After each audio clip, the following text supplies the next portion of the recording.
النهارده قلت اجرب البيتزا الحلوه بالنوتيلا في الاير فراير لاول مره. طبعا انا جايبه الاير فراير جديده، فلسه بحاول اجرب فيها اكلات. فالنهارده عملت البيتزا الحلوه، حطيت نوتيلا وعليها شيكوبون. هختار برنامج المخبوزات وهشغلها. طبعا هي مخدتش اي وقت، يعني هو المفروض الوقت المخبوزات على 3 دقايق، انا بعد 6 دقايق فتحتها. هختبرها بالشوكه. لقيتها استوت، هختبرها معاكم بالشوكة.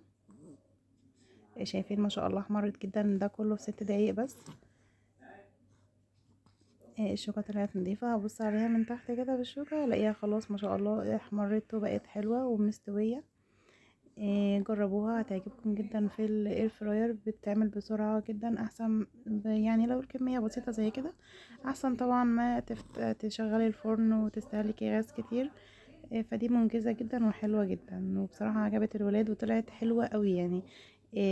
العجينة طالعة طرية وجميلة و...